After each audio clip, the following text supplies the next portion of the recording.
സർക്കാരിൻ്റെ ഭാഗത്തുനിന്ന് ഒരു മറുപടിയും കിട്ടിയില്ല എന്ന് മാത്രമല്ല, പ്രോത്സാഹനം ഒന്നും ആ തരത്തിൽ മുന്നോട്ട് പോകാൻ വേണ്ടിയിട്ട് അവർ ശ്രമിച്ചിട്ടില്ല. സർക്കാരിനോ അല്ലെങ്കിൽ അതുമായിട്ട് ബന്ധപ്പെട്ട ചിലർക്കോ ഇതിൽ നിന്ന് ഒരു കമ്മീഷനോ അല്ലെങ്കിൽ അത് CSR ഫണ്ടെന്ന് പറഞ്ഞാൽ ഇവിടുത്തെ കോപ്പറേറ്റീവ് സൊസൈറ്റി അല്ല. അവിടെ പോയിട്ട് എൻ്റെ അമ്മായിയപ്പന് ഇത്ര ലക്ഷം ലോൺ കൊടുത്തു എന്ന് പറഞ്ഞ് എഴുതി കൊടുത്ത് ഒപ്പിട്ട് കൊടുത്ത് മേടിക്കുന്ന ഫണ്ടല്ല അത്. നമസ്കാരം, കൂടിക്കാഴ്ചയിലേക്ക് സ്വാഗതം. വയനാട് ദുരന്തത്തിനിരയായ ആളുകൾക്ക് സഹായമെത്തിക്കാൻ കേരളം മുഴുവൻ ഒന്നിച്ചു നിൽക്കുന്ന ഒരു സമയമാണ്. ദുരന്തബാധിതർക്ക് അല്ലെങ്കിൽ അവരുടെ പുനരധിവാസവുമായി ബന്ധപ്പെട്ട് ധാരാളം പദ്ധതികൾ ഇപ്പോൾ ചർച്ച ചെയ്യപ്പെടുന്നുണ്ട്. അവർക്ക് വീടൊരുക്കേണ്ടതുണ്ട്, അവർക്ക് ജീവനോപാധി നൽകേണ്ടതുണ്ട്. ഇത്തരം ചർച്ചകളെല്ലാം പുരോഗമിക്കുകയാണ്. ഈ സമയത്താണ് HRDS എന്ന NGO സർക്കാരിന് 500 വീടുകൾ നിർമ്മിച്ച് നൽകാം എന്ന ഒരു പ്രപ്പോസൽ സർക്കാരിൻ്റെ മുന്നിലായി വയ്ക്കുന്നത്. എന്നാൽ ആ പ്രപ്പോസൽ ഇതുവരെ അംഗീകരിക്കപ്പെട്ടിട്ടില്ല എന്ന് മാത്രമല്ല, ആ NGOയ്ക്കെതിരെയുള്ള ചില ദുഷ്പ്രചരണങ്ങൾ നടത്തുകയും ചെയ്യുന്നു സർക്കാരുമായി ചേർന്ന് നിൽക്കുന്ന ചില കേന്ദ്രങ്ങൾ എന്നതാണ് ഇപ്പോഴത്തെ സമകാലിക അവസ്ഥ. ഇതുമായി ബന്ധപ്പെട്ട് ചില കാര്യങ്ങൾ നമുക്ക് HRDSൻ്റെ വൈസ് പ്രസിഡന്റ് ശ്രീ KG വേണുഗോപാലുമായി സംസാരിക്കാം. നമസ്കാരം. നമസ്തേ.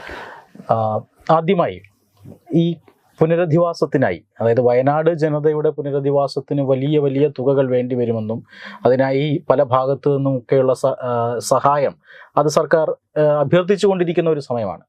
ഈ സമയത്താണ് HRDS ഒരു പുനരധിവാസ പദ്ധതിയുമായി മുന്നോട്ട് വരുന്നത്. സത്യത്തിൽ HRDSൻ്റെ പദ്ധതി എന്തായിരുന്നു എന്ന് പറഞ്ഞു തുടങ്ങാം എന്ന് തോന്നുന്നു. HRDSൻ്റെ പദ്ധതി സത്യത്തിൽ ഈ വളരെ ദയനീയമായ ഭീകരമായ ദുരന്തമുണ്ടായ ഉടനെ HRDS ആണ് ഈ തരത്തിൽ അവരുടെ പുനരധിവാസ പരിപാടിയുമായിട്ട് ആദ്യം മുന്നിൽ വരുന്നത്. 3-ാം തീയതി തന്നെ, ഓഗസ്റ്റ് 3-ന് കേരള സർക്കാരിന്, കേരള മുഖ്യമന്ത്രിക്ക് ഞങ്ങളൊരു പ്രപ്പോസൽ അയച്ചിരുന്നു. ആ പ്രപ്പോസൽ കിട്ടിയ ഉടനെ തന്നെ അത് സ്വീകരിച്ചിട്ട് വളരെ സന്തോഷം പ്രകടിപ്പിച്ചുകൊണ്ട് ഒരു മറുപടി ഞങ്ങൾക്ക് കിട്ടിയിരുന്നു. അതോടനുബന്ധിച്ച് ആ പ്രപ്പോസലിൻ്റെ എല്ലാ ഡീറ്റെയിൽസും, അതായത് 3-ാം തീയതി, എത്ര ദിവസം എന്ന് ആലോചിക്കണം, എന്നാണ് കൊടുത്തത്. പക്ഷെ അതിനുശേഷം ഇന്നിപ്പോൾ 17 ദിവസം കഴിഞ്ഞു. അതിനുശേഷം ഇത് സർക്കാരിൻ്റെ ഭാഗത്തുനിന്ന് ഒരു മറുപടിയും കിട്ടിയില്ല എന്ന് മാത്രമല്ല, പ്രോത്സാഹനം ഒന്നും ആ തരത്തിൽ മുന്നോട്ട് പോകാൻ വേണ്ടിയിട്ട് അവർ ശ്രമിച്ചിട്ടില്ല, അല്ലെങ്കിൽ അതിന് വേണ്ടിയിട്ട് അനുവാദം തന്നിട്ടില്ല. അതേ അവസരത്തിൽ ഈ കാര്യങ്ങളുടെ ഒരു നെഗറ്റീവായിട്ട് ഇത് വളരെ തട്ടിപ്പാണ്, കള്ളത്തരമാണ് എന്ന് പറഞ്ഞുകൊണ്ട് സർക്കാരിൻ്റെ മാധ്യമങ്ങൾ അല്ലെങ്കിൽ അവരുടെ പത്രം ഇതിനെതിരായിട്ടുള്ള പ്രചരണങ്ങൾ, അതേപോലെ തന്നെ ചില സോഷ്യൽ മീഡിയയിൽ കൂടെയൊക്കെ ആ പ്രചരണങ്ങൾ അവർ നടത്തിക്കൊണ്ടിരിക്കുന്നുണ്ട്. സത്യത്തിൽ ഇത് അതുമായിട്ട് യാതൊരു ബന്ധമില്ലാത്ത കാര്യമാണ്. ഞങ്ങൾ വളരെ സുതാര്യമായിട്ടും വളരെ എല്ലാ കാര്യങ്ങളുടെയും വിശദ വിവരങ്ങൾ, മൈന്യൂട്ട് ആയിട്ടുള്ള കാര്യങ്ങൾ പോലും ഇതിൽ ആ പ്രപ്പോസലിൽ ഞങ്ങൾ കൊടുത്തിട്ടുണ്ട്. 500 വീടുകൾ വെച്ച് കൊടുക്കുന്നുണ്ട്. ആ 500 വീടുകൾ വെച്ച് കൊടുക്കാമെന്ന് പറഞ്ഞാൽ ഒരു വീടിന് ഒരു 10 സെൻറ്റ് സ്ഥലം വേണ്ടി വരും.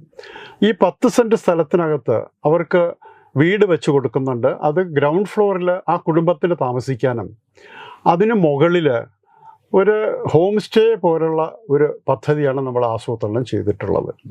അപ്പോൾ വയനാട് പോലുള്ളൊരു പ്രദേശത്തെന്ന് പറയുമ്പോൾ ധാരാളം ടൂറിസ്റ്റുകൾക്ക് വരാനും ഇനി ഭാവിയിൽ അതിൻ്റെ എണ്ണം കൂടാനുള്ള സാധ്യത കൂടുതലാണ്. അതെല്ലാം മുന്നിൽ കണ്ടുകൊണ്ട് തന്നെയാണ് അവിടെ താമസിക്കുന്ന ആൾക്കാർക്ക് അവർക്ക് ഒരു വരുമാനം കിട്ടാവുന്ന രൂപത്തിൽ ആണ് ഇത് ആസൂത്രണം ചെയ്തിട്ടുള്ള, വിഭാവനം ചെയ്തിട്ടുള്ളത്. അതിൻ്റെ എല്ലാ കാര്യങ്ങളും അത് കൊടുക്കുന്നുണ്ട്. പക്ഷേ എന്തുകൊണ്ടെന്നറിയില്ല, സർക്കാർ ഇതിനോടൊരു മുഖം തിരിഞ്ഞു നിൽക്കുന്ന ഒരു ഇതുവരെ അതിന് മറുപടി കിട്ടിയിട്ടില്ല. നെഗറ്റീവായിട്ട് കിട്ടിയിട്ടില്ല, പോസിറ്റീവായിട്ട് അന്നത്തെ ആദ്യത്തെ കത്തിൽ മറുപടി ഉണ്ട്. ഞങ്ങളത് വളരെ സന്തോഷം സ്വീകരിക്കുന്നു. അതിനുശേഷം യാതൊരു നടപടികളും ഇതുവരെ ഉണ്ടായിട്ടില്ല. 500 വീടുകൾ എന്ന് പറയുന്നുണ്ട്. ഇപ്പം അതിലെ പ്രപ്പോസൽ ഞാൻ കണ്ടതാണ്. വളരെ സൂക്ഷ്മമായ വിവരങ്ങൾ ഈ പറഞ്ഞതുപോലെ ഇഷ്ടിക എത്ര എണ്ണം വേണം എന്നതുവരെ അതിനകത്തുണ്ട്. പിന്നെ എന്തായിരിക്കാം ഈ സർക്കാർ ശങ്കിച്ചു നിൽക്കുന്നതിന് പിന്നിൽ? അതിൽ ഞങ്ങൾക്ക് മനസ്സിലാക്കാൻ കഴിയുന്നത്, സാധാരണ ഇവിടുത്തെ കേരളത്തിലെ സാധാരണ ജനങ്ങൾ ഇന്ന് സർക്കാരിനോട് ഏത് മനോഭാവം പുലർത്തണോ എന്നുള്ളത് നമുക്കെല്ലാവർക്കും അറിയാവുന്നതാണ്. ഇതിൽ സർക്കാരിനോ അല്ലെങ്കിൽ അതുമായിട്ട് ബന്ധപ്പെട്ട ചിലർക്കോ ഇതിൽ നിന്ന് ഒരു കമ്മീഷനോ അല്ലെങ്കിൽ ആ തരത്തിലൊരു ഒന്നും നേടാൻ സാധിക്കില്ല എന്ന കാരണങ്ങളാണോ എന്നറിയില്ല. എന്ത് കാരണങ്ങളായാലും ശരി, ഇത് നമ്മൾ ഒരു പൈസ പോലും സർക്കാരിൻ്റെയോ അല്ലെങ്കിൽ അതുമായിട്ട് ബന്ധപ്പെട്ട ഒരു സ്ഥാപനത്തിൽ നിന്നും ഒരു പൈസ പോലും ആവശ്യപ്പെടാതെ പൂർണ്ണമായിട്ടും ഇത് വീടുകൾ നിർമ്മിച്ചു കൊടുക്കാം എന്നാണ് നമ്മൾ പറയുന്നത്. അതിനാകെ ഞങ്ങൾ ആവശ്യപ്പെട്ടിട്ടുള്ളത് അതിനു വേണ്ടിയിട്ടുള്ള ഭൂമി സർക്കാർ തന്നെ കണ്ടെത്തി തരണം. ഇതിൻ്റെ ഉപഭോക്താക്കൾ ആർക്കാണോ ഈ വീട് വെച്ച് കൊടുക്കേണ്ടത് അത് സർക്കാർ തരുന്ന ലിസ്റ്റ് അനുസരിച്ചിട്ടാണ് നമ്മൾ വീട് വെച്ച് കൊടുക്കാൻ ഉദ്ദേശിക്കുന്നത്. അപ്പോൾ ഇതിൻ്റെ എല്ലാ വശങ്ങളും അതിനെ നിഷേധിക്കാനോ അല്ലെങ്കിൽ അതിന് പാടില്ല എന്ന് പറയാനുള്ള യാതൊരു സന്ദർഭവും അവിടെ ഇല്ല. എന്നിട്ടും ഇത് ചെയ്യുന്നത് എന്തിനാണെന്ന് ചോദിച്ചാൽ അത് നമുക്കെല്ലാവർക്കും അറിയാവുന്ന സർക്കാരിൻ്റെ അല്ലെങ്കിൽ സർക്കാരുമായിട്ട് ബന്ധപ്പെട്ട് നിൽക്കുന്ന രാഷ്ട്രീയ കക്ഷികളെ അല്ലെങ്കിൽ അവരെ നയിക്കുന്ന നിയന്ത്രിക്കുന്ന ചില ഉദ്യോഗസ്ഥ ദുഷ്പ്രഭുത്വത്തെ അവരാണ് ഇതിനെതിരായിട്ട് നിൽക്കുന്നത് എന്നാണ് ഞങ്ങൾക്ക് മനസ്സിലാക്കാൻ കഴിഞ്ഞിട്ടുള്ളത്. സാധാരണഗതിയിൽ സർക്കാരിന് മാത്രമായി പൂർത്തീകരിക്കാൻ കഴിയുന്നതാണോ എന്ന് ചോദിച്ചാൽ അത് ഒരുപക്ഷെ വ്യത്യസ്ത അഭിപ്രായങ്ങൾ ഉണ്ടായിരിക്കും. പക്ഷേ ഇങ്ങനെ ഒരു ദുരന്ത മുഖത്ത് സഹായത്തിനായി മുന്നോട്ട് വരാനായി താല്പര്യം കാണിക്കുന്ന എല്ലാവരെയും ഒരുമിച്ച് നിർത്തേണ്ട ചുമതല എന്തായാലും സർക്കാരിനുണ്ട്. ഇപ്പോൾ ഈ പറയുന്നത് പോലെ ബെനിഫിഷ്യറീസ് ലിസ്റ്റ് പോലും സർക്കാരാണ് നൽകേണ്ടത് എന്നാണ് HRDS പറയുന്നത്. അപ്പോൾ പിന്നെ എന്തുകൊണ്ടായിരിക്കാം ഈ പറയുന്ന ദുഷ്പ്രചരണങ്ങൾ എന്തുകൊണ്ടായിരിക്കാം? ഇത് സ്വീകരിക്കുന്നില്ല എന്ന് മാത്രമല്ല ദുഷ്പ്രചരണങ്ങളും വരുന്നുണ്ട്. CSR ഫണ്ട് തട്ടിപ്പ് എന്നൊരു ആരോപണമാണ് വരുന്നത്. അതിൽ ഒരു കാര്യം പറഞ്ഞാൽ ഇതിലുള്ള അജ്ഞത എന്ന് ഞാൻ പറയുന്നില്ല. അവരുടെ അജ്ഞതയെ അല്ലെങ്കിൽ മറ്റൊരു രൂപത്തിൽ ചിത്രീകരിച്ചുകൊണ്ടാണ് ഈ കാര്യങ്ങൾ ചെയ്യുന്നുണ്ട്. അതിൻ്റെ മറ്റൊരു ഭാഗം നമ്മൾ ചിന്തിച്ചു നോക്കൂ. ഈ തരത്തിലുള്ള മഹാദുരന്തമുണ്ടായി, പക്ഷേ കേരള മനസ്സാക്ഷി അല്ലെങ്കിൽ ഭാരതം മുഴുവനും അല്ലെങ്കിൽ കേരളീയർ ലോകത്തിൻ്റെ എല്ലാ ഭാഗത്തുള്ള അവർ മുഴുവനും കേരളത്തെ അല്ലെങ്കിൽ ഈ സമൂഹത്തെ ഒരുമിച്ച് കൈക്കുള്ളിൽപ്പെടുത്തിയിട്ട് അവരെ സഹായിക്കാനും അവരോ ജീവിതത്തിലോ ഉയർത്തെഴുന്നേറ്റ് കൊണ്ടുവരാൻ വേണ്ടിയിട്ട് അവർ തയ്യാറായി. അവർ ആ സുമനസ്സുകൾ മുന്നിൽ വന്ന് ഇത് ചെയ്യുന്നുണ്ട്. അതിൽ സംഘടനകളുണ്ട്, വ്യക്തികളുണ്ട്, ഇതെല്ലാവരും ഉണ്ട്. പക്ഷേ സർക്കാർ ആവശ്യപ്പെടുന്നത് എന്താ? അതൊന്നും ചെയ്യേണ്ട, നിങ്ങൾ ഫണ്ട് തരൂ എന്ന് മാത്രമാണ് പറയുന്നത്. പൈസ മുഴുക്ക ഇങ്ങോട്ട് തരൂ, ബാക്കി എന്ത് ചെയ്യണമെന്ന് ഞങ്ങൾ തീരുമാനിക്കാം. അതിൻ്റെ അനുഭവം ഉള്ള മലയാളികളാണ് നമ്മളെല്ലാവരും. അതെ, ഇപ്പോൾ സുനാമി ദുരന്തം മുതലുള്ള ചരിത്രം നമ്മുടെ മുന്നിലുണ്ട്. അതിനുശേഷം 18 ആ വെള്ളപ്പൊക്കത്തിൻ്റെ സമയത്തുള്ള ചരിത്രം നമ്മുടെ മുന്നിലുണ്ട്. ഏതൊക്കെ തരത്തിലുള്ള പ്രകൃതി ദുരന്തങ്ങൾ ഉണ്ടായിട്ടുണ്ടോ അന്ന് കോടികൾ ഇങ്ങനെ മേടിക്കുന്നല്ലാതെ അതിൽ ആ തരത്തിലെല്ലാം നഷ്ടപ്പെട്ടവരെ എത്ര പേരെ സഹായിച്ചിട്ടുണ്ട്, എത്ര പേരെ സഹായം കൊടുത്തിട്ട് അവരെ പുനരധിവസിപ്പിച്ചിട്ടുണ്ട്? അതൊന്നും ചെയ്തിട്ടില്ല. അപ്പോൾ ആ ഓർമ്മ അല്ലെങ്കിൽ അത് മനസ്സിലുള്ള സമൂഹമാണ് ഇന്ന് ഈ കഴിഞ്ഞ പ്രാവശ്യം നമ്മുടെ കൊറോണ സമയത്ത് കിട്ടിയിട്ടുള്ള ആ ഫണ്ടും, ഞാനതിൻ്റെ തുകയൊന്നും പറയുന്നില്ല, എത്ര കോടികളാണ് കിട്ടിയിട്ടുള്ളത്. പക്ഷെ ഇപ്പോൾ എത്രയാണ് കിട്ടിയിട്ടുള്ളത്? സുമനസ്സുകൾ അവർ സ്വയം മുന്നോട്ട് വന്ന് ഞങ്ങൾ സഹായിക്കാൻ തയ്യാറാണ്, പക്ഷെ സർക്കാരിൻ്റെ കയ്യിൽ പൈസ കൊടുക്കണോ എന്നുള്ളതിനെക്കുറിച്ച് അവർക്ക് സംശയമുണ്ട്. അതിൻ്റെ കാരണങ്ങൾ ഇതാണ്. ഇതേപോലെ ഇപ്പം ഞങ്ങൾ പോലുള്ളവർ വന്ന് പറയുന്നുണ്ട്, ഞങ്ങൾ ഒരു പൈസ ആരിൽ നിന്നും കളക്ട് ചെയ്യുന്നില്ല, സർക്കാരിൽ നിന്ന് ആവശ്യപ്പെടുന്നില്ല. അവർ തരുന്ന സ്ഥലത്ത് അവർ ഭൂമി എവിടെയാണോ അനുവദിച്ച് തരുന്നത് അവിടെ നമ്മുടെ ഈ ഒരു ഫാമിലിക്ക് ജീവിക്കാനുള്ള എല്ലാ സൗകര്യങ്ങളും ചെയ്തു കൊടുത്തുകൊണ്ടാണ്. അതുമാത്രമല്ല ഭാവിയിൽ അവർക്കൊരു വരുമാനം കിട്ടാവുന്ന രൂപത്തിൽ കൂടെയാണ് നമ്മൾ ചെയ്യുന്നത്. അതിൻ്റെ ഈ കാര്യങ്ങൾ മുന്നോട്ട് പോകുമ്പോൾ ഇപ്പോൾ സർക്കാരിൻ്റെ സത്യത്തിൽ നമ്മൾ സർക്കാരെന്ന് പറഞ്ഞാൽ എന്താ? നമ്മുടെ ജീവനും സ്വത്തിനും നമ്മുടെ ഇതിനൊക്കെ വേണ്ടിയിട്ടൊരു സുരക്ഷിതത്വം തരിക. ഇത് പറഞ്ഞിട്ടല്ലേ അവർ ഈ മന്ത്രിമാരായും ഇതൊക്കെ വരുന്നത്. അവരുടെ സത്യപ്രതിജ്ഞയിൽ എന്താ പറയുന്നത്? പക്ഷേ ആ തരത്തിൽ നോക്കുമ്പോൾ എത്ര പേരത് ചെയ്യുന്നുണ്ട്? അതിന് ഈ സുരക്ഷിതത്വം നമുക്ക് ഒരുക്കേണ്ട ചുമതലപ്പെട്ടവരാണ് ഇതിൽ നിന്ന് ഓടി ഒളിക്കുന്നത്, അല്ലെങ്കിൽ അവർ ചെയ്യാതെ മാറിപ്പോകുന്നത്. ചെയ്യാൻ വേണ്ടിയിട്ട് തയ്യാറായിട്ട് വരുന്ന പ്രസ്ഥാനങ്ങളെപ്പോലും വ്യക്തികളെപ്പോലും അവർ അപകീർത്തിപ്പെടുത്തുന്ന രൂപത്തിലുള്ള പ്രവർത്തനങ്ങളാണ് അവർ ചെയ്യുന്നത്. ഇതിൽ രാഷ്ട്രീയ കാര്യങ്ങളൊന്നും പറയാൻ വേണ്ടിയിട്ട് ഞങ്ങൾ ഉദ്ദേശിക്കണില്ല. ഇതിൽ രാഷ്ട്രീയമില്ല. കഷ്ടപ്പെടുന്ന ജനത്തെ അവരെ ജീവൻ തിരിച്ചു കിട്ടിയ കുറച്ച് പേരുണ്ട്. എല്ലാം നഷ്ടപ്പെട്ടു പോയവരും ജീവൻ പോലും പിന്നെ സർവ്വതും നഷ്ടപ്പെട്ട കുറേയേറെ കുട്ടികളോ അങ്ങനെ ഇതൊക്കെയുണ്ട്. അവരെ എല്ലാവരെയും ജീവിതത്തിലേക്ക് തിരിച്ചു കൊണ്ടുവരാൻ നമ്മൾ പ്രതിജ്ഞാബദ്ധരാണ്. നമ്മുടെ സമൂഹം നമ്മുടെ സഹോദരങ്ങളാണ്. അവർ നമ്മുടെ കൂട്ടത്തിൽ പെടുത്തിയിട്ട് കൊണ്ടുപോകണം. ഇത് ഞങ്ങൾ നിങ്ങൾ സർക്കാർ അവർ എന്നുള്ള വ്യത്യാസമില്ല. ഞങ്ങളുടെ സ്വന്തം വീട്ടിലുള്ള ആൾക്കാരാണ്. അവർക്ക് നഷ്ടപ്പെട്ടതെല്ലാം തിരിച്ചു കൊടുക്കുക, അത് ഞങ്ങളുടെ എന്നുള്ള രൂപത്തിൽ നാം എല്ലാവരും ഒരുമിച്ച് നിന്ന് ചെയ്യേണ്ട ഒരു പ്രവൃത്തിയാണ് എന്നുള്ള രൂപത്തിലാണ് ഇത് മുന്നോട്ട് കൊണ്ടുപോകുന്നത് ഇന്ന്. എന്തായാലും ഈ ദുരിതാശ്വാസം, അതായത് ദുരന്ത ബാധിതർക്ക് നഷ്ടപ്പെട്ടതെല്ലാം ഒരുപക്ഷെ തിരിച്ചു കൊടുക്കാൻ കഴിഞ്ഞില്ലായിരിക്കും. പക്ഷേ ഈ സർക്കാരിനെ സംബന്ധിച്ചിടത്തോളം, സർക്കാരിൻ്റെ പുനരധിവാസത്തിൽ ജനങ്ങൾ പ്രതീക്ഷിക്കുന്നത് ഒരു വീടിന് എത്രയായിരിക്കും? ഒരു 4-4.5 ലക്ഷം രൂപയ്ക്ക് അപ്പുറം നമുക്ക് ഈ ഒരു സാഹചര്യത്തിൽ പ്രതീക്ഷിക്കാൻ കഴിയില്ല. പക്ഷേ HRDS മുന്നോട്ട് വച്ചിരിക്കുന്നത് ഒരു വീടിന് 10 ലക്ഷം രൂപയുടെ ഒരു പ്രോജക്റ്റാണ്. അതിലപ്പുറം അതിനകത്തൊരു ജീവനോപാധിയുമുണ്ട്. ഇത് വയനാട്ടിലെ ദുരന്ത ബാധിതർക്ക് വലിയൊരു ആശ്വാസം നൽകുന്നതാണ്. ഇത് ഇടനിലയിൽ നിന്ന് സർക്കാർ നിഷേധിക്കുകയാണ്. നേരത്തെ പറഞ്ഞതുപോലെയുള്ള ഒരു സത്യപ്രതിജ്ഞാ ലംഘനം എന്ന് തന്നെ ഉറച്ചു നിൽക്കുകയാണോ HRDS? തീർച്ചയായിട്ടും ഞങ്ങൾ ഈ തരത്തിൽ ചെയ്തു കൊടുക്കാൻ, ഇപ്പോൾ ഈ പറഞ്ഞല്ലോ, ഇപ്പോൾ ചില ആൾക്കാർ പറഞ്ഞുകൊണ്ട് ഇത്രയും സ്ക്വയർ ഫീറ്റ് സ്ഥലം ഈ തുകയ്ക്ക് ഉള്ളിൽ നിൽക്കില്ല എന്ന സംശയം ചിലർ പ്രകടിപ്പിക്കുന്നുണ്ട്. അത് അവരുടെ എന്ന് വെച്ചാൽ ഞാൻ പറഞ്ഞല്ലോ, 3-ാം തീയതി തന്നെ ഇതിൻ്റെ എല്ലാ ഡീറ്റെയിൽസും ഞങ്ങളുടെ കയ്യിൽ ഇത് ടീമുണ്ട്. ഓരോ ഈ പ്രവൃത്തി ചെയ്ത് പരിചയമുള്ള വെൽ എക്സ്പീരിയൻസ്ഡ് സ്കിൽ ഡെവലപ്പ് ചെയ്തിട്ടുള്ള ടീമുണ്ട്. ആ ടീം ഓരോരോ ടീമിനെ ഓരോ ഏൽപ്പിച്ചു. അതുകൊണ്ടാണ് ഇതെല്ലാ വിശദ വിവരങ്ങളും അതിൻ്റെ ഡീറ്റെയിൽസൊക്കെ കണ്ടിട്ടുണ്ടാവും, അത് അയച്ചു തന്നിട്ടുണ്ട്. ഇതെല്ലാം ഉപയോഗിച്ചു കൊണ്ട് തന്നെയാണ് ഇത് ചെയ്തത്. എത്ര സ്ക്വയർ ഫീറ്റ് വേണം, ഇപ്പം നേരത്തെ പറഞ്ഞതുപോലെ തന്നെ എത്ര ബ്രിക്ക് വേണം, എത്ര കട്ടിള വേണം, ഈ കാര്യങ്ങളെല്ലാം വെച്ചുകൊണ്ട് അതിന് ഇന്നത്തെ മാർക്കറ്റ് വില എത്രയാണ്. ഇനി ആ സമയത്ത് കുറച്ചൊരു പക്ഷേ കൂടിയെന്ന് വിചാരിച്ചുള്ളൂ. ഞങ്ങൾ 10 ലക്ഷം രൂപയിൽ നിർത്തുന്നു എന്ന് പറഞ്ഞാൽ അവിടെ വെച്ച് നിർത്തില്ല. ഒരു പക്ഷേ ആ സമയത്ത് 12 ലക്ഷം ആയി എന്ന് വിചാരിച്ചുള്ളൂ. നമ്മളെ സംബന്ധിച്ച് ഈ പറഞ്ഞ രൂപത്തിലുള്ള വീട് നിർമ്മിച്ചു കൊടുക്കുക എന്നുള്ളതാണ് നമ്മുടെ ലക്ഷ്യം. അപ്പോൾ ഇവർ സംശയം പ്രകടിപ്പിക്കുന്നവരുടെ മുമ്പിൽ പറയാനുള്ള ഒരു കാര്യം, ഇന്ന് കേരളത്തിലെ പ്രത്യേകിച്ച് യുവാക്കൾ, അന്ന് നമ്മളവിടെ കണ്ടതാണ് ഈ കഴിഞ്ഞ ദിവസങ്ങളിൽ, അവർ സ്വയം മറന്നിട്ട് സ്വന്തം ജീവൻ പോലും വെടിഞ്ഞിട്ട് ആൾക്കാർ മറ്റുള്ളവരെ രക്ഷിക്കാൻ ഇറങ്ങി പുറപ്പെട്ട ആയിരക്കണക്കിന് യുവാക്കൾ ഉള്ള ഒരു നാടാണ് നമ്മുടേത്. അപ്പോൾ മനുഷ്യൻ്റെ മനസ്സിൽ നിന്ന് നന്മ പൂർണ്ണമായിട്ടും മാറിപ്പോയിട്ടില്ല, മാറ്റി വയ്ക്കപ്പെട്ടിട്ടില്ല. ചില എന്താ പറയുക, ചില പ്രത്യേക വിശ്വാസങ്ങളിൽ ഇന്നും അഭിരമിക്കുന്നവരുണ്ടാവാം. പക്ഷെ അതിൽ സത്യമല്ല എന്ന് അവർക്ക് സ്വയം ബോധ്യപ്പെട്ടിട്ടുണ്ട്. അവർ സ്വയം തന്നെ സമൂഹത്തിൻ്റെ മുഖ്യധാരയിലേക്ക് വരുന്ന ഒരു ചിത്രവും നമ്മൾ കാണുന്നുണ്ട്.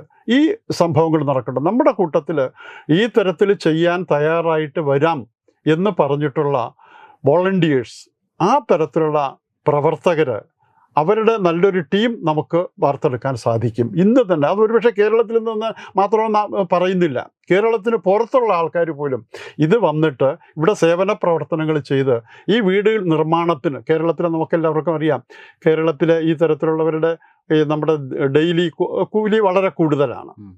പക്ഷേ ഇത്രയും അല്ലാതെയോ അല്ലെങ്കിൽ പൂർണ്ണമായിട്ടും സേവന രൂപത്തിൽ ചെയ്യാൻ, അവരുടെ ആഹാരവും താമസവും ഒക്കെ ഏർപ്പാട് ചെയ്തിട്ട് സേവന രൂപത്തിൽ ചെയ്യാൻ പറ്റിയ ടീമിനെ നമ്മുടെ HRDSൻ്റെ ഭാഗമായിട്ട് ഇന്ന് ഭാരതത്തിൻ്റെ പല ഭാഗത്തും ഉണ്ട്. അവരുടെ സഹായവും അവർ തയ്യാറാണ്. അവർ വന്നിട്ട് നിങ്ങൾ തുടങ്ങും, ഞങ്ങൾ വന്നിട്ട് ചെയ്തു തരാം. അതിൻ്റെ അർത്ഥം ഇപ്പോൾ നമ്മുടെ ഇവിടുത്തെ മാതിരിയുള്ള സ്കിൽ ലേബേഴ്സ്, അവർ മേസൺ ഒരു പക്ഷേ അവരായിരിക്കില്ല, പക്ഷെ മേസന് കട്ടയെടുത്ത് കൊടുക്കാനും അവർക്ക് വെള്ളം കോരി കൊടുക്കാനുമുള്ള സഹായികൾ നമുക്ക് കിട്ടും. അതുപോലെ തന്നെ ട്രാൻസ്പോർട്ടിങ്, ഇത് ഏറ്റവും വലിയൊരു എക്സ്പെൻസ് വരാൻ പോകുന്നത് ട്രാൻസ്പോർട്ടിങ്ങിനാണ്. ആ ട്രാൻസ്പോർട്ടിങ്ങിൻ്റെ ഏർക്കാർ വാഹനങ്ങളൊക്കെ വിട്ടുതരാൻ ആൾക്കാർ തയ്യാറാണ്. അവർക്ക് മാൻ പവർ നമുക്ക് സപ്ലൈ ചെയ്യാൻ നമുക്ക് സാധിക്കും ഇന്നത്തെ അവസ്ഥയിൽ. അപ്പോൾ നന്മ മനസ്സിൽ ഇന്നും സൂക്ഷിക്കുന്ന സമൂഹം, ഈ തരത്തിൽ നമ്മുടെ സഹോദരന്മാർ, അവർ ദുരിതത്തിലേക്ക് പോകുന്ന സഹോദരന്മാരെ നമുക്ക് പിടിച്ചു കയറ്റിയിട്ട് വീണ്ടും ഉയരങ്ങളിലേക്ക്, ജീവിതത്തിൻ്റെ ആ സാധാരണ ജീവിതഗതിയിലേക്ക് കൊണ്ടുവരാൻ നമുക്ക് സാധിക്കും എന്നുള്ളത് നമ്മൾ തെളിയിച്ചു കൊടുക്കാൻ തയ്യാറാണ്. സർക്കാരിൻ്റെ ഒരു പൈസ ആവശ്യപ്പെടുന്നില്ല, അത് വേണ്ട. നമ്മുടെ മാൻ പവർ, നന്മയുടെ സ്വരൂപങ്ങളായിട്ടുള്ള യുവ ശക്തി നമ്മൾ കണ്ടുവല്ലോ. ആ ദിവസങ്ങളിൽ ഓരോരുത്തർ രാഷ്ട്രീയം പറഞ്ഞു പോയിട്ടും ആയിരക്കണക്കിന് ഈ സേവാഭാരതിയുടെ പ്രവർത്തകർ സ്വയം മറന്നുകൊണ്ട് ആഹാരം പോലും ഇല്ലാതെ അവിടെ പ്രവർത്തിക്കുന്നത്, കിട്ടുന്നത് വെച്ച് കഴിച്ചിട്ട് പ്രവർത്തിക്കുന്നവർ. അതുപോലെ തന്നെ നമ്മുടെ ധീരരായിട്ടുള്ള ജവാന്മാരുടെ അത് ചിത്രങ്ങളൊക്കെ നമ്മൾ കണ്ടതാണ്, എവിടേക്കോ കിടന്ന് ഈ അവരുടെ എന്താ പറയുക ക്ഷീണം അകറ്റുന്നത്. ഇതേപോലെ ആയിരക്കണക്കിന് ആൾക്കാർ നമ്മുടെ കൂടെയുണ്ട്. അവരുടെ ആ സേവന മനോഭാവം ഉപയോഗപ്പെടുത്തിക്കൊണ്ട് ഇവരെ തിരിച്ചു കൊണ്ടുവരാൻ സാധിക്കും. ഇതെല്ലാം പഠിച്ചതിന് ശേഷമാണ് നമ്മൾ ഈ പ്രപ്പോസൽ വയ്ക്കുന്നത്. അതിൻ്റെ മുന്നിലാണ് ഇങ്ങനെ പണം തരൂ എന്ന് പറഞ്ഞിട്ട് ഇവർ മാറി നിൽക്കുന്നത്. എന്താ കാരണമെന്ന് ചോദിച്ചാൽ എല്ലാവർക്കും അറിയുന്ന കാരണം തന്നെയാണ്, അതിൽ പ്രത്യേകിച്ച് പറയേണ്ട ആവശ്യമില്ല. ഈ ഏതാണ്ട് 15 ദിവസത്തിലേറെ ആയിരിക്കുന്നു, 17 ദിവസമായി പ്രപ്പോസൽ മുഖ്യമന്ത്രിക്ക് അല്ലെങ്കിൽ സർക്കാരിന്റെ മുന്നിൽ എത്തിയിട്ട്. പക്ഷേ ഔപചാരികമായ ഒരു മറുപടി എന്നേ അതിന് പറയാൻ പറ്റുള്ളൂ. ഞങ്ങൾ സ്വീകരിച്ചിട്ടുണ്ട്, സന്തോഷം എന്നുള്ള രീതിയിൽ ഔപചാരികമായ മറുപടി.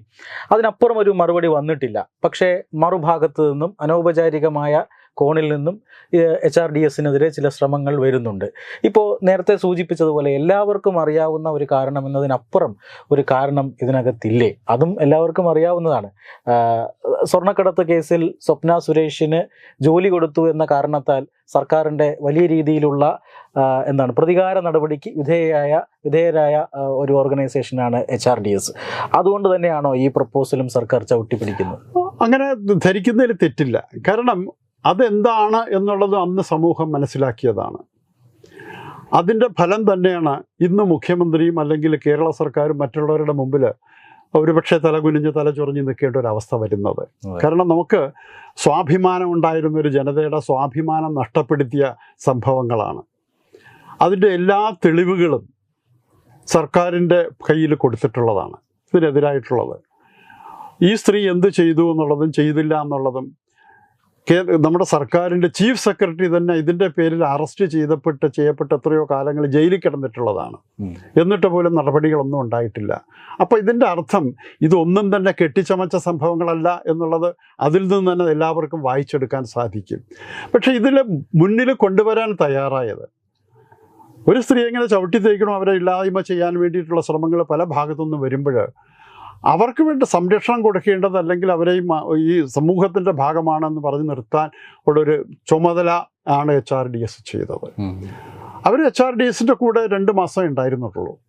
അതിനുശേഷം പിന്നെ അവരിപ്പോൾ HRDSൻ്റെ പ്രവർത്തന മേഖലയിലോ അതൊന്നുമില്ല. പക്ഷേ ഒരു സോഷ്യൽ കമ്മിറ്റ്മെൻ്റ് ഉള്ള ഒരു ലേഡി എന്നുള്ള രൂപത്തിലാണ് ഞങ്ങൾ അവരെ കണ്ടിട്ടുള്ളത്.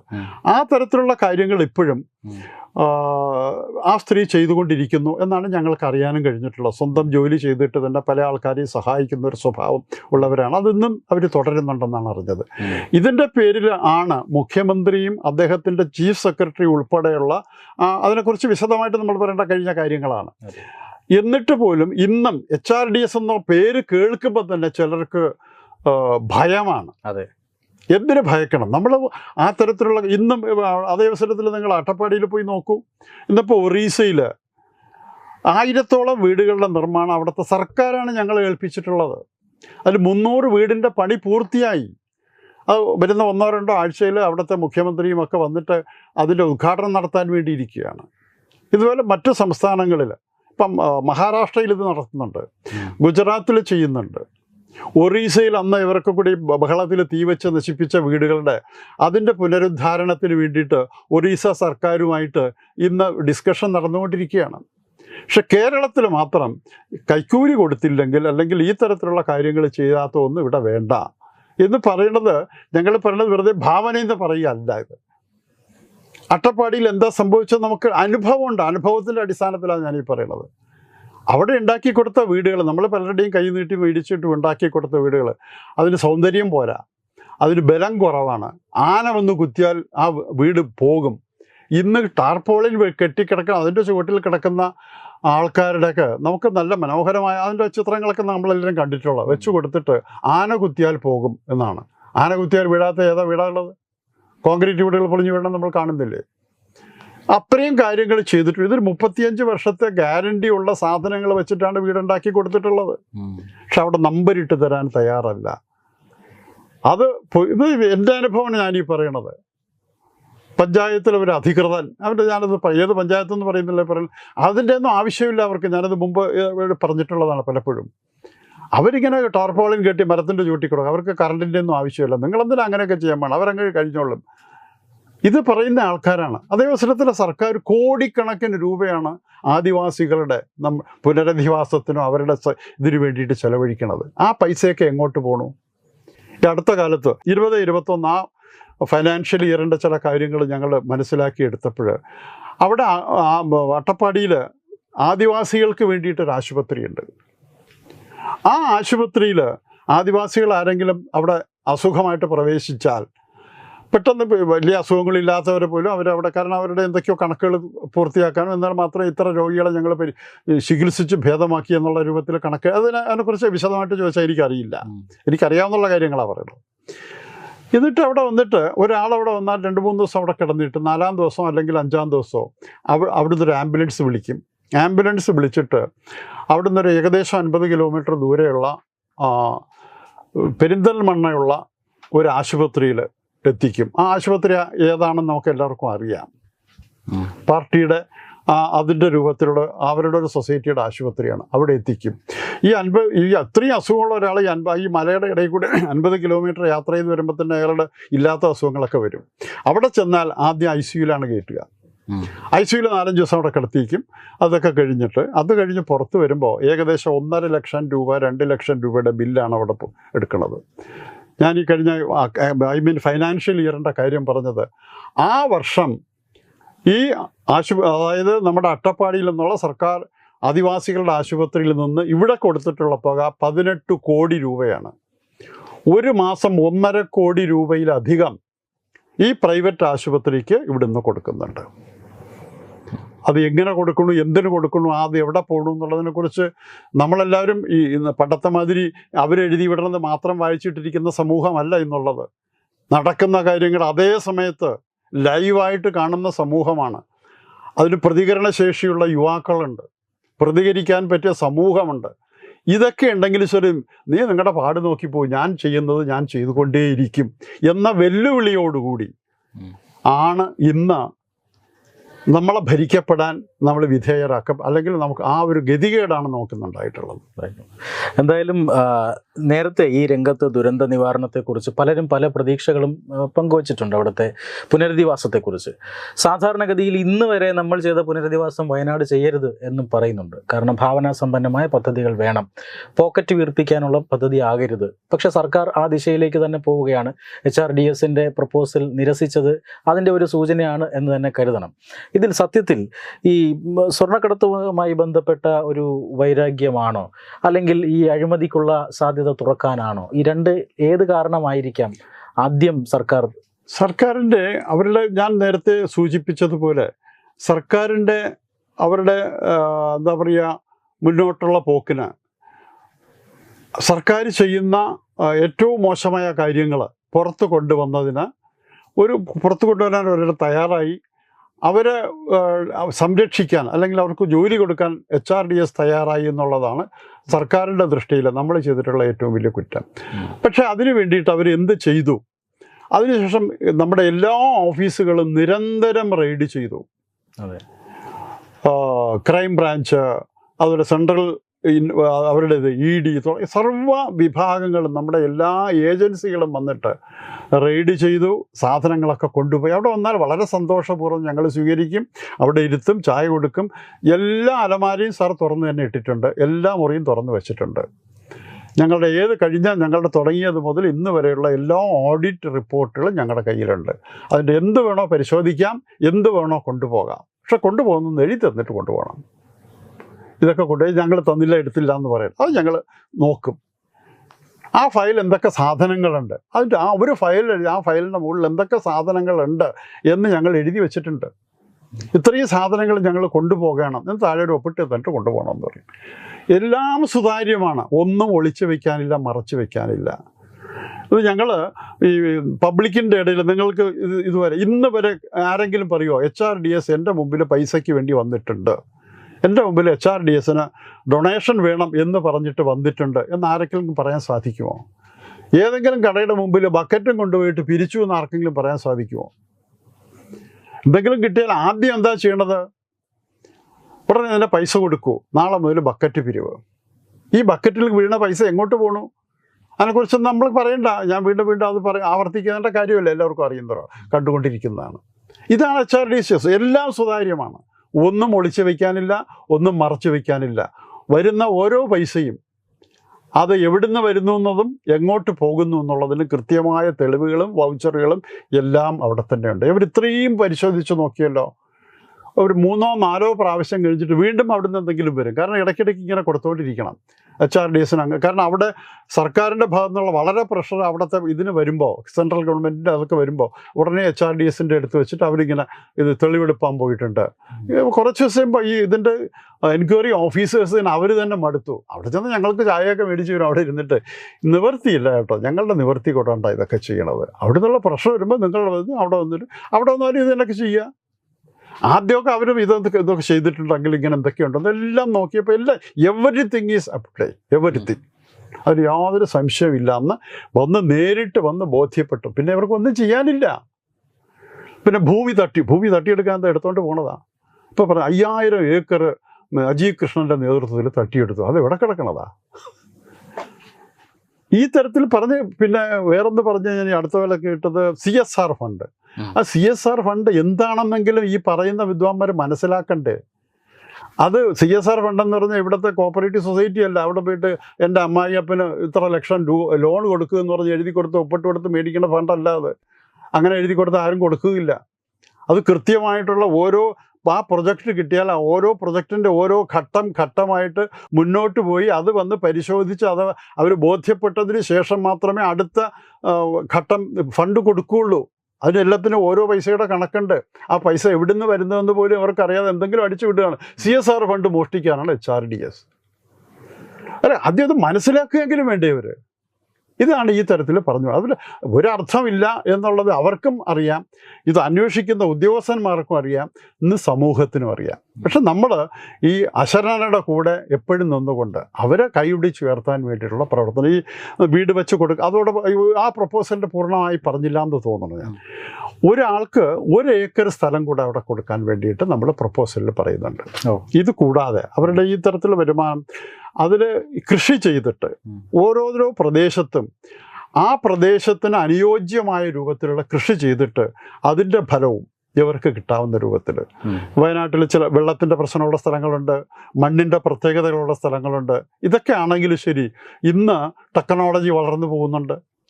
ഇന്ന് ലോകം മുഴുവനും വീണ്ടും പ്രകൃതിയിലേക്ക് മടങ്ങി വരുന്ന ഒരു കാലഘട്ടമാണ്. ആർട്ടിഫിഷ്യൽ സാധനങ്ങളും ഇതൊക്കെ കഴിഞ്ഞിട്ട് ഭൂമിയെ നശിപ്പിച്ചുകൊണ്ടിരിക്കുന്ന കാലഘട്ടത്തിൽ മോഡേൺ ടെക്നോളജി ഉപയോഗിച്ചുകൊണ്ട് കൂടുതൽ കൃഷി എങ്ങനെ ചെയ്യാൻ സാധിക്കും എന്നുള്ള പഠനങ്ങളും അതിൻ്റെ ഗവേഷണങ്ങളും അതിൻ്റെ ഫലവും കിട്ടിത്തുടങ്ങിയ ഒരു കാലഘട്ടമാണിത്.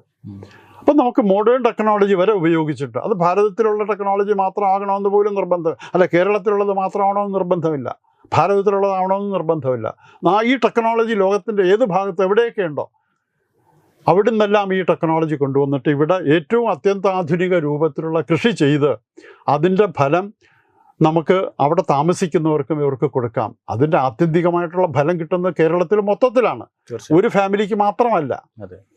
ആ തരത്തിൽ വളരെ ദീർഘവീക്ഷണത്തോടു കൂടി തന്നെയാണ് ഓരോ പദ്ധതികളും ആസൂത്രണം ചെയ്ത് അതിൻ്റെ എക്സ്പേർട്സുകളുമായിട്ടൊക്കെ സംസാരിച്ചതിന് ശേഷം തന്നെയാണ് ഇത് നമ്മൾ മുന്നോട്ട് വെച്ചിട്ടുള്ളത്.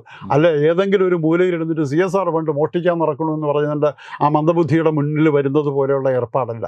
എൻ്റെ ഓരോ കാര്യങ്ങളും വളരെ വിശദമായിട്ട് പഠിച്ച് ആ പഠനത്തിൻ്റെ ഫലം ഏത് രൂപത്തിൽ നമുക്ക് നേടിയെടുക്കാൻ സാധിക്കും എന്ന് പ്രായോഗികമായിട്ട് നടപ്പിലാക്കാൻ കഴിവും ശേഷിയുമുള്ള ഒരു പ്രസ്ഥാനം, അതിൻ്റെ പിന്നിൽ പ്രവർത്തിക്കുന്ന സ്കിൽഡ് ആൾക്കാർ, അവർ തന്നെയാണ് ഇത് പൂർണ്ണമായിട്ടും നടത്തിക്കൊടുക്കാമെന്നും നടത്തും എന്ന് ഉള്ള പ്രപ്പോസൽ വച്ചിട്ടുള്ളത്. അത് ഈ രൂപത്തിൽ അല്ലെങ്കിൽ സത്യത്തിൽ തീർച്ചയായിട്ടും അവിടുത്തെ ആൾക്കാരെ സഹായിക്കാൻ ഞങ്ങൾ പ്രതിജ്ഞാബദ്ധരാണ്. അത് നടന്നിരിക്കും. ഈ 500 വീടുകളെന്ന് പറയുമ്പോൾ വയനാടിനെ സംബന്ധിച്ചിടത്തോളം പുനരധിവാസത്തിൻ്റെ ഒരു വലിയ പാർട്ട് കഴിഞ്ഞു. ഇപ്പോൾ ബ്രിസ്കി ഏരിയയിൽ താമസിക്കുന്നവരെ മാറ്റിപ്പാർപ്പിച്ചാൽ പോലും 2000 വീടുകളെ ആവശ്യമുള്ളൂ എന്നാണ് കണക്ക്. അതുമാത്രമല്ല ഇതിലേറെ വേണമെങ്കിലും നിർമ്മിക്കാൻ തയ്യാറാണ് എന്ന് HRDS അറിയിച്ചും കഴിഞ്ഞു. അപ്പോൾ സർക്കാർ ഇത് പെട്ടെന്ന് തന്നെ ഈ പറയുന്ന കാരണങ്ങളാൽ നിരസിക്കുമ്പോൾ HRDS നേരത്തെ ഈ വേട്ടയാടലിൻ്റെ ഭാഗമായി പ്രൊജക്റ്റുകളെല്ലാം അന്യസംസ്ഥാനത്തേക്ക് മാറ്റിയതുപോലെ ഈ പ്രൊജക്റ്റും അന്യസംസ്ഥാനങ്ങളിലേക്ക് മാറുമോ, അതോ നിയമ നടപടികളിലൂടെ ഏതെങ്കിലും? അല്ലേ, ഇതിലിപ്പോൾ ഞങ്ങൾ ഉദ്ദേശിക്കുന്നത് ഈ നമുക്ക് സാധ്യമായിട്ടുള്ള എല്ലാ കാര്യങ്ങളും ചെയ്യും. നമ്മുടെ ഇവിടെ ഒരു നിയമ നടപടി അടക്കം ഇവിടെ ഒരു നമുക്ക് നീതിന്യായ കോടതിയിൽ ഉണ്ട്. അതുകൊണ്ടാണ് ഇന്ന് കേരളം ഈ രൂപത്തെങ്കിലും നിൽക്കണം നമുക്ക് എല്ലാവർക്കും അറിയാം. അല്ലാതെ മസിൽ പവർ കൊണ്ടല്ല. മസിൽ പവറിനുപരി ഒരു ന്യായത്തിൻ്റെയും നീതിയുടെയും ധർമ്മത്തിൻ്റെയും നന്മയുടെയും ഒക്കെ തലങ്ങൾ ഇവിടെയുണ്ട്. അതെല്ലാം ഉപയോഗിച്ചുകൊണ്ട് തന്നെ നമ്മുടെ സഹോദരന്മാർ, ഇന്ന് ദുരിതം അനുഭവിക്കുന്ന സഹോദരന്മാരെ കൈപിടിച്ചുയർത്താൻ നമ്മളുടെ ഭാഗത്തു നിന്നുള്ള എല്ലാ കാര്യങ്ങളും സമൂഹത്തെ കൂട്ടിയിട്ട്, ഞാൻ നേരത്തെ പറഞ്ഞ പോലെ ഞങ്ങൾ നിങ്ങളൊന്നുമില്ലാതെ നാം ഒരുമിച്ച് നിന്നിട്ട് അത് ചെയ്യും. അതിൻ്റെ ചില സൂചനകൾ ഇന്ന് വയനാട്ടിൽ കണ്ടു തുടങ്ങിയ പത്രങ്ങളിലൊക്കെ നമ്മൾ വായിക്കുന്നുണ്ട്. ഇന്നത്തെ പത്രത്തിൽ പോലും നമ്മൾ വായിച്ചു. അത് ആ രൂപത്തിൽ അവർക്ക് 6000 രൂപയുടെ ഒരു വീട് വാടകയ്ക്ക് എടുത്ത് കൊടുക്കാമെന്ന് പറഞ്ഞു. എൻ്റെ അവിടെയൊക്കെ നമുക്ക് ബന്ധങ്ങളുള്ളതാണ്. ഒരു സുഹൃത്തിനെ വിളിച്ചു, ചേട്ടാ സർക്കാർ പറഞ്ഞ 6000 രൂപ വാടക തരാമെന്ന്. 6000 ഇല്ല, അവർ 10000 തരാമെന്ന് പറഞ്ഞാൽ ഞങ്ങൾ സർക്കാരിന് കൊടുക്കില്ല, പൈസ ഒന്നും കിട്ടില്ല എന്ന് ഞങ്ങൾക്കറിയാം. ഒന്ന്, പിന്നെ ഈ ഇത്രയും ഒരു ഫാമിലിക്ക് താമസിക്കാനുള്ള സൗകര്യമുള്ള വീട് എങ്ങനെ 6000 രൂപയ്ക്ക് കിട്ടുക? കാട്ടിൻ്റെ ഉള്ളിലുള്ള എവിടെയെങ്കിലും ആദിവാസികൾ താമസിക്കുന്ന അതൊരു പക്ഷേ അവർക്ക്, പക്ഷെ അവിടെ അവർ പോയി താമസിക്കാൻ തയ്യാറായില്ല. 6000 രൂപ എന്നുള്ളത് ഇത് ചെറിയൊരു തുകയാണ്. എന്നിരുന്നാൽ പോലും പലരും ഇത് കൊടുക്കാൻ തയ്യാറാകുന്നില്ല എന്നുള്ളതാണ് സത്യം. അതുകൊണ്ടാണ് അവർ ഇന്നും ഈ ഷെഡുകളിൽ താമസിപ്പിച്ചിരിക്കുന്നത്. അതിൻ്റെ പേരിൽ അവർ, നമ്മൾ ജീവിച്ചിരുന്നവർ, നമ്മുടെ ഈ സർക്കാർ എന്തിനു വേണ്ടിയിട്ടാണ് ഇതൊക്കെ, നമ്മുടെ സ്വത്തിനും ഇതൊക്കെ സംരക്ഷണം തരുമെന്ന് പറഞ്ഞ് എടുത്തിട്ടുള്ളവർ എന്ത് സംരക്ഷണം എന്ന് കൊടുക്കുന്നത്? 300 രൂപ വീതം മാസം തോറും കൊടുക്കാമെന്ന് പറഞ്ഞാൽ എത്ര പേർക്ക് കിട്ടി? നമ്മൾ ആരെങ്കിലും ചിന്തിച്ചോ? അവരിന്നത്തെ റിയാക്ട് ചെയ്യാൻ തുടങ്ങി. അതെ, അതില്ലാത്ത രൂപത്തിൽ ഭഗവാനെ അവരുടെ ജീവിതം സുരക്ഷിതമായിട്ട് പോകാനും സന്തോഷമായിട്ട് പോകാനുള്ള ഒരു അവസ്ഥ ഉണ്ടാക്കണേ എന്നുള്ള പ്രാർത്ഥനയോടൊപ്പം അതിനു വേണ്ടിയിട്ടുള്ള കാര്യങ്ങൾ ചെയ്യാനുള്ള ഒരു അന്തരീക്ഷം ഉണ്ടാകട്ടെ എന്ന് മാത്രമാണ് സർക്കാരിനോടും നമുക്ക് പ്രാർത്ഥിക്കാനുള്ളൂ. എന്തായാലും സർക്കാരിൻ്റെ പുനരധിവാസം, അതിൽ വലിയ ആശങ്കയോടുകൂടി തന്നെയാണ് ഇപ്പോൾ വയനാട്ടിലെ ദുരന്ത ബാധിതർ ജീവിക്കുന്നത്. ആ വാഗ്ദാനം യാഥാർത്ഥ്യമാകുമോ ഇല്ലയോ എന്നൊന്നും ജനങ്ങൾക്ക് ഇപ്പോഴും വലിയ വിശ്വാസമില്ല. ആ സമയത്താണ് ഇത്തരം ഭാവനാസമ്പന്നമായ പദ്ധതികൾ വരുന്നത്. 500 വീടുകൾ, ഹോം സ്റ്റേ ഫെസിലിറ്റിയോടുകൂടിയുള്ള 500 വീടുകൾ എന്ന് പറയുമ്പോൾ 500 കുടുംബങ്ങൾ പുനരധിവസിക്കപ്പെടുന്നു. 500 മുറികൾ വിനോദസഞ്ചാര മേഖലയിൽ വരുന്നു. നേരത്തെ പറഞ്ഞതുപോലെ കൃഷിയിടം അടക്കമുള്ളവ നോക്കിയാൽ വളരെ ഭാവനാസമ്പന്നമായ ഒരു പദ്ധതിയാണ്. ഇതിനെയാണ് സർക്കാർ ജനങ്ങളിലേക്ക് എത്തുന്നത് തടഞ്ഞുകൊണ്ട് ഒരു വലിയ വഴിമുടക്കിയായി നിൽക്കുന്നത്. എന്തായാലും ഇക്കാര്യങ്ങൾ ഏതറ്റം വരെ പോകും? സർക്കാർ ജനങ്ങളുടെ ഭാഗത്തു നിന്ന് ചിന്തിച്ച് കൂടുതൽ സൗകര്യങ്ങൾ ജനങ്ങൾക്ക് വേണ്ടി ചെയ്തു കൊടുക്കണം എന്ന ഒരു ചിന്തയോടുകൂടി പ്രവർത്തിച്ചാൽ, വൈരാഗ്യബുദ്ധിയും രാഷ്ട്രീയ വ്യത്യാസങ്ങളുമെല്ലാം മറന്ന് ചിന്തിച്ചാൽ വയനാടിനെ നമുക്ക് തിരിച്ചു പിടിക്കാം. ഇല്ലെങ്കിൽ മറ്റേതൊരു പുനരധിവാസത്തെയും പോലെ വയനാട് വീണ്ടും ദുരന്ത ഭൂമിയായി അവശേഷിക്കുക തന്നെ ചെയ്യും. എന്തായാലും വളരെയധികം നന്ദി ശ്രീ വേണുഗോപാൽജി നമ്മോട് സംസാരിച്ചതിന്, ഇത്രയധികം വിവരങ്ങൾ പറഞ്ഞു തന്നതിന്. നമസ്തേ.